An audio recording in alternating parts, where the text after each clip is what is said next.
Bismillahirrahmanirrahim. Yang terhormat Ibu Dr. Maswati Baharuddin, SSI, MSI, selaku dosen pengampu mata kuliah metodologi penelitian, dan yang terhormat teman-teman yang saya cintai dan saya banggakan. Assalamualaikum warahmatullahi wabarakatuh. Pertama-tama, marilah kita panjatkan puji dan syukur atas kehadirat Allah Subhanahu wa Ta'ala yang telah memberikan kita rahmat dan hidayahnya sehingga kita dapat menjalankan aktivitas kita sebagaimana mestinya. Salawat serta salam tak lupa pula kita junjungkan atas Nabi besar kita Muhammad SAW yang telah membawa kita dari zaman kebodohan menuju zaman yang terang benderang akan nikmatnya ilmu pengetahuan. Baik, untuk mempersingkat waktu, saya atas nama Ahmad Raihan Hasanuddin dengan NIM 60500120046 akan mempresentasikan proposal saya yang berjudul Karakterisasi zat antosianin pada kulit buah naga merah Hylocereus polyerrhizus dalam suasana basah sebagai photosensitizer pada dye-sensitized solar cell atau DSSC. Yang pertama, latar belakang. Energi termasuk kebutuhan yang sangat penting bagi makhluk hidup dalam kehidupan sehari-hari. Energi dapat dibagi menjadi dua, yaitu energi terbarukan dan energi tak terbarukan. Energi terbarukan merupakan energi yang didapat dari sumber daya alam yang tidak terbatas dan tidak akan pernah habis meskipun digunakan secara terus-menerus. Sedangkan energi tak terbarukan merupakan energi yang terbentuk dari fosil bumi dan terbentuk hingga berjuta-juta tahun lamanya. Nah, pemanfaatan energi terbarukan merupakan isu yang tengah hangat di berbagai negara guna mendukung pembangunan berkelanjutan. Salah satu solusi untuk menghadapi hal tersebut ialah dengan menggunakan energi terbarukan. Yang salah satunya adalah energi surya dengan memanfaatkan energi sinar matahari. Sebagai negara yang terletak di daerah tropis, Indonesia menyimpan potensi energi surya yang besar. Mayoritas daerah di Indonesia mempunyai radiasi harian rata-rata sekitar lebih dari 4 kWh per meter persegi. Dengan penyinaran matahari yang baik, hampir sepanjang tahun. Energi nasional menjadi peluang menarik untuk dikembangkan. Perkembangan teknologi yang juga mendukung dalam pertumbuhan ekonomi menyebabkan adanya peningkatan kebutuhan energi di dalam berbagai sektor. Negara Indonesia membutuhkan pasokan energi sebanyak 290 juta ton pada tahun 2020 dan jumlah kebutuhan energi ini akan terus mengalami kenaikan hingga tiap tahunnya. Untuk mengatasi krisis energi yang dihadapi di negara Indonesia, maka pemerintah dalam Peraturan Presiden Nomor 79 Tahun 2014 tentang Kebijakan Energi Nasional merumuskan bahwa di tahun 2025 penggunaan energi fosil seperti minyak bumi, batu bara, dan gas bumi harus diminimalkan.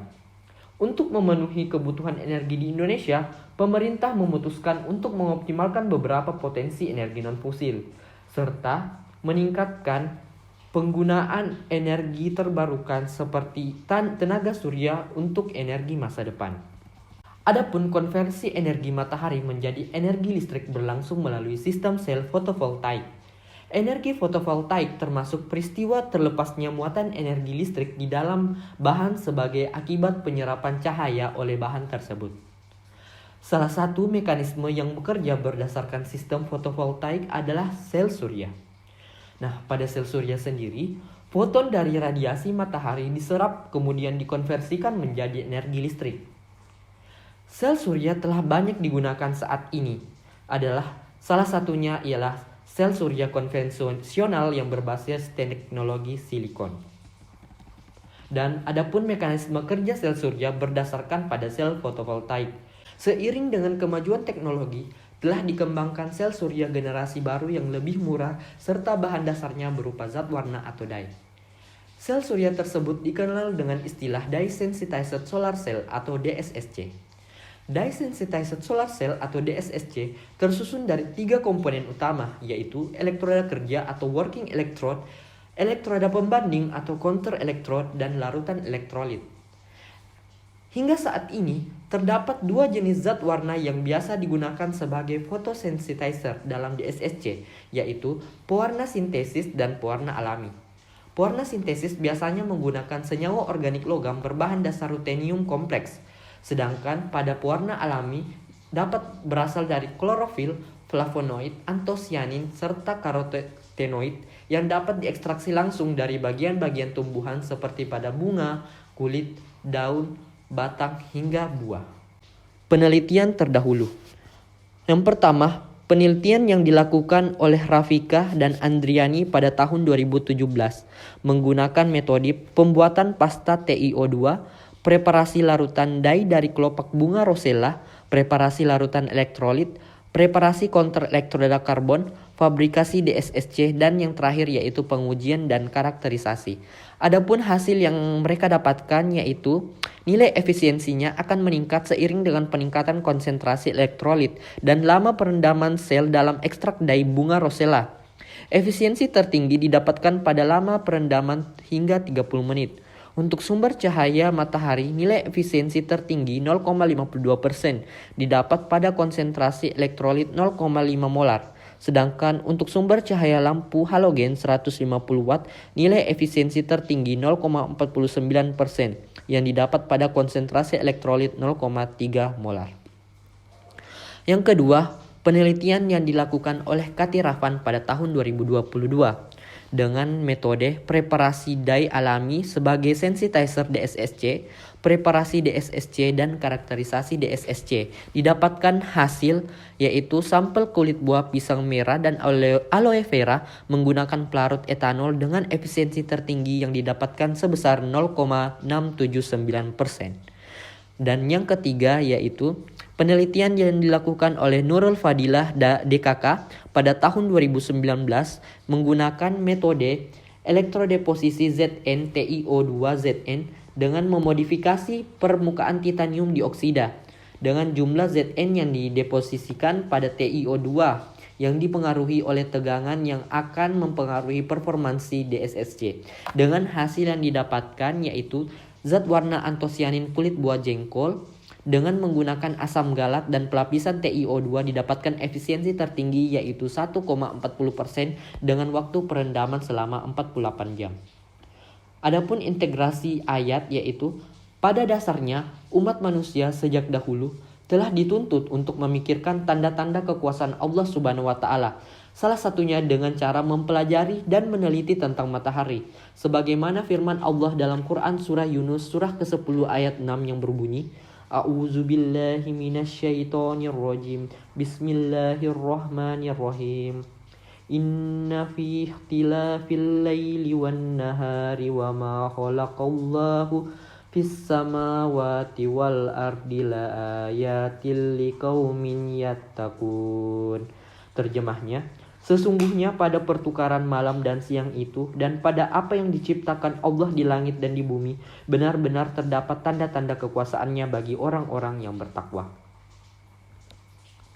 Adapun rumusan masalah pada penelitian kali ini, yang pertama, berapakah nilai efisiensi DSSC dengan menggunakan zat warna pada kulit buah naga Hylocereus polyerrhizuz sebagai photosensitizer? Dan yang kedua, bagaimana karakteristik zat warna pada kulit buah naga Hylocereus polyerrhizuz yang efisien digunakan sebagai photosensitizer? Dan rumusan masalah selaras dengan tujuan penelitian. Adapun tinjauan pustaka yang pertama yaitu matahari. Matahari memiliki energi cahaya yang sangat besar. Energi cahaya tersebut mampu menerangi bumi pada sisi yang luas. Adapun salah satu negara yang sangat berpotensi untuk mengembangkan energi matahari sebagai energi alternatif adalah negara Indonesia. Hal ini disebabkan oleh letak geografis Indonesia yang berada pada daerah Khatulistiwa. Untuk setiap harinya, Indonesia terkena cahaya matahari selama 10 hingga 12 jam dengan intensitas penyinaran rata-rata sebesar 4,5 kWh per meter persegi. Adapun yang kedua yaitu sel surya. Pengkonversian sinar matahari menjadi listrik dengan panel fotovoltaik kebanyakan menggunakan polycrystalline silikon sebagai material semikonduktor fotosel dengan prinsip yang sama di ODPN untuk menghasilkan tegangan dan arus listrik. Yang ketiga yaitu DSSC. DSSC adalah jenis sel surya pewarna terensitasi yang berbahan zat warna alami dari tanaman dan tumbuhan. Adapun DSSC tersendiri terdiri atas beberapa lapisan. untuk lapisan penyusun dengan rangkaian seperti pada gambar. Selanjutnya itu antosianin. Antosianin termasuk ke dalam flavonoid yang sangat berwarna. Antosianin sendiri adalah glikosida dari antosianidin yang merupakan kelas fenolik yang memberikan warna biru merah atau orange ungu. Pigmen antosianin dapat ditemukan pada beberapa tumbuhan. Salah satu tumbuhan yang memiliki pigmen antosianin yaitu buah naga yang terletak pada kulitnya. Buah naga atau Hylocereus polyrhizos. Buah naga dihasilkan oleh tanaman sejenis kaktus sehingga termasuk ke dalam keluarga Cactae dan subfamili Hylorcerchantia serta genus Hylocereus. Dan yang terakhir SEM atau Scanning Electron Microscopy. SEM atau Scanning Electron Microscopy merupakan salah satu metode instrumen yang umum digunakan untuk analisis mikrostruktur sampel padatan, di mana SEM sendiri digunakan untuk menganalisis bahan organik dan anorganik pada skala nanometer ke mikrometer yang bekerja pada perbesaran yang mencapai 300.000 kali dan bahkan hingga mencapai 1 juta dalam beberapa model modern. Selanjutnya, adapun metodologi penelitian, waktu dan tempat pelaksanaan.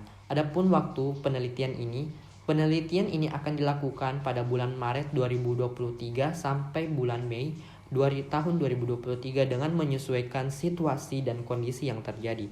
Adapun tempat penelitian ini dilakukan pada Laboratorium Kimia Organik, Laboratorium Riset, dan Laboratorium Fisika Fakultas Sains dan Teknologi UIN Alauddin Makassar. Kemudian alat dan bahan. Yang pertama, alat yang digunakan pada penelitian ini yaitu spektrofotometer FTIR, GCMS, UV vis, test scan ultrasonik, light meter, multimeter, rotary vacuum evaporator, oven, kaca TCO, dan potensiometer. Adapun bahan yang digunakan pada penelitian ini yaitu aqueous, asam klorida PA, etanol, etil asetat, kalium iodida, kertas pH, kertas saring, kulit buah naga, lilin natrium hidroksida, kaca TiO2, metanol, dan N-heksan. Adapun prosedur kerja yang pertama yaitu ekstraksi zat warna kulit buah naga. Sampel kulit buah naga dikeringkan terlebih dahulu pada suhu kamar, kemudian di blender hingga terbentuk serbuk lalu ditimbang sebanyak 250 gram. Sampel kemudian dimasukkan ke dalam gelas kimia lalu ditambahkan dengan pelarut HCl 1% dalam metanol hingga sampel terendam secara keseluruhan. Kemudian dilanjutkan dengan proses ekstraksi dalam ultrasonik selama 15 menit. Larutan kemudian disaring lalu diuapkan dengan rotary vacuum evaporator hingga diperoleh ekstrak kental. Kemudian variasi pH. Ekstrak kental kulit buah naga merah diencerkan dengan metanol, ditambah dengan NaOH 10% hingga pH-nya berada pada pH basa atau pH 8. Kemudian dilanjutkan dengan proses ekstraksi dalam ultrasonik lagi selama 15 menit. Selanjutnya yaitu fraksinasi awal zat warna kulit buah naga merah atau KKCV. Ditimbang kurang lebih 20 gram silika gel nomor katalog 7730 dan dimasukkan pada kolom KKCV. Kemudian dialiri dengan N-heksan hingga mampat atau tidak terdapat gelembung udara. Kemudian ekstrak kental kulit buah naga diencerkan lalu diimpregnasi dengan silika gel nomor katalog 7733 sebanyak kurang lebih 3 gram. Hasil impregnasi sampel lalu dimasukkan ke dalam kolom KKCV yang selanjutnya dialiri dengan eluen yang ditingkatkan kepolarannya. Kemudian pembuatan pasta TiO2. Ekstrak kental kulit buah naga akan dibuatkan pasta TiO, di mana pasta TiO2 sendiri dilarutkan dengan aqueous panas dan dididihkan. Larutan TiO2 kemudian diendapkan lalu disaring. Nah, endapan TiO2 tersebut kemudian dilarutkan dengan etanol hingga berbentuk pasta. Kemudian rangkaian perangkat DSSC. Nah, kaca TCO yang telah dibersihkan diletakkan di atas meja kerja. Selanjutnya salah satu sisinya ditutup dengan isolasi bening lalu dilakukan proses pelapisan pasta TiO2. Kemudian dilakukan proses sintering selama 30 menit. Kaca TCO yang telah dilapisi kemudian ditetesi dengan zat warna lalu dibiarkan beberapa menit hingga zat warna meresap. Kemudian ditambahkan beberapa tetes larutan elektrolit yang kemudian ditutup dengan elektroda pembanding.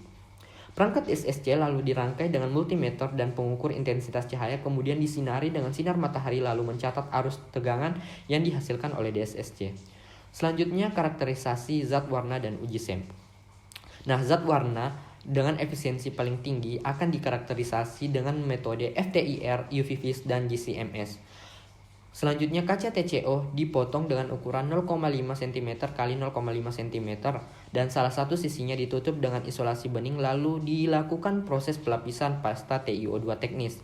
Dan kaca TCO yang telah dilapisi kemudian ditetesi dengan zat warna dalam kondisi basah lalu dibiarkan beberapa menit hingga zat warna meresap dan diuji menggunakan SEM. Itulah tadi hasil dari pemaparan proposal saya. Kurang dan lebihnya mohon dimaafkan. Wassalamualaikum warahmatullahi wabarakatuh.